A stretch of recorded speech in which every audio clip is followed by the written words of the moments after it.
নির্যাতন করা হয়েছে বিএনপির উপর, নির্যাতন করা হয়েছে গণ অধিকার পরিষদের নেতৃবৃন্দের উপর, নির্যাতন করা হয়েছে সাধারণ মানুষের উপর, হত্যা করা হয়েছে সাংবাদিক বন্ধুদের, কালো আইনে তাদেরকে টেনে এসে নেওয়া হয়েছে জেলে।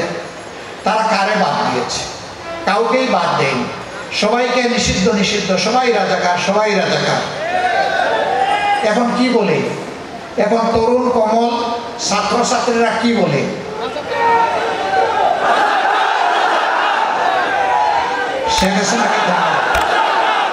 শেখ হাসিনাকে ধন্যবাদ। তিনি যেটাকে কালিমা হিসেবে জাতির কপালে লিপে দিতে চেয়েছিলেন, জাতি এখন তার দিকে সেইটাকে ফিরিয়ে দিয়েছে।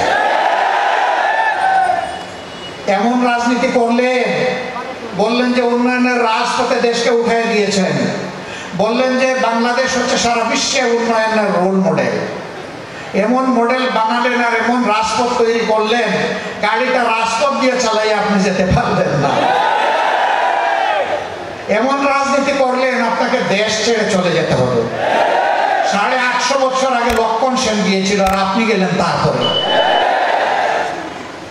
কি রাজনীতি করলেন আপনি এবং আপনার সাঙ্গপাঙ্গরা? এখন আপনাদের মধুর হাড়ির সন্ধান পাওয়া যাচ্ছে। এক একজন গৃহকর্তা গৃহকর্মী যারা তাদের কাজ করেছে, এখন তাদের অ্যাকাউন্টে 100 কোটি পাওয়া যায়, কোটি কোটি পাওয়া যায়। আলাউদ্দিনের চেরাগ জ্বলে, আর সেই তারাই বেগম খালেদা জিয়াকে 3 কোটি টাকার জন্য মামলা দিয়ে বলেছেন তিনি এতিমের মাল আত্মসাৎ করেছেন।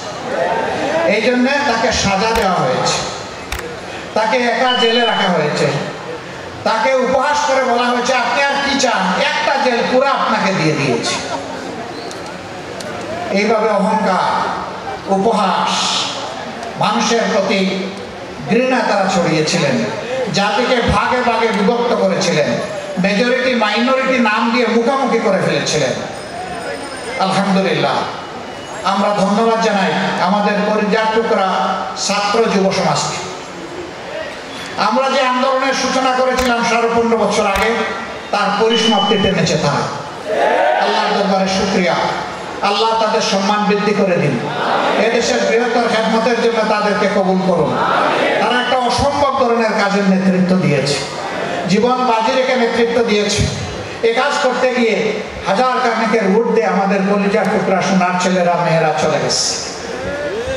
এখানে কোনো দলমত নাই, এখানে কোনো ধর্ম নাই, এখানে সকল ধর্মের মানুষ অংশগ্রহণ করেছে, সকল ধর্মের মানুষই মারা গিয়েছে, নিহত হয়েছে, আহত হয়েছে।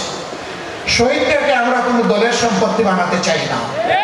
এই শহীদরা জাতির সম্পদ, এই শহীদরা আমাদের শ্রদ্ধার পাত্র, এই শহীদরা আজীবন আমাদের জাতীয় বীর। আমরা তাদেরকে সেই মর্যাদায় দেখতে চাই। অনেক সাংবাদিক বন্ধু আমাকে প্রশ্ন করেছেন আপনাদের দলের কতজন শহীদ হয়েছে। আমি বলেছি আমরা মজলুমের দলে সামিল হয়ে যারাই শহীদ হয়েছে তারা সকলেই আমাদের দল, তারা সকলেই 18 কোটি মানুষের দলে। অতএব তাদেরকে আমরা দলীয় সম্পদ বানাতে চাই না। আমরা আল্লাহর উপর ভরসা করে সিদ্ধান্ত নিয়েছিলাম যে কয়টা শহীদ পরিবারের সন্তান পাবে সেই কয়টা শহীদ পরিবারে জামাতে ইসলামে পৌঁছে যাবে ইনশাআল্লাহ।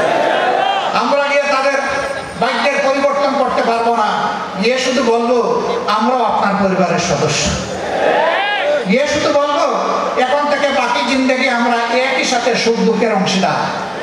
আমরা শুধু গিয়ে বলবো আপনারা যে গর্বিত শহীদ পরিবারের পিতা মাতা ভাই বোন সন্তান স্ত্রী, হাসরের দিন ওই শহীদরা যখন আপনাদের জন্য আল্লাহর দরবারে শাফাআতের দোয়া করবেন সেদিন আমাদেরকে ভুলে যাইয়েন না, আমাদেরকেও আপনাদের সাথে রাখবেন।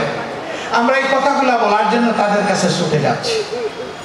সম্মানিত ভাইয়েরা, আহত হয়েছে লাখো লাখো তরুণ যুবক, সাধারণ মানুষ, আলিম উলামা এই আন্দোলনে একাকার হয়ে গিয়েছিলেন। আল্লাহু আকবার।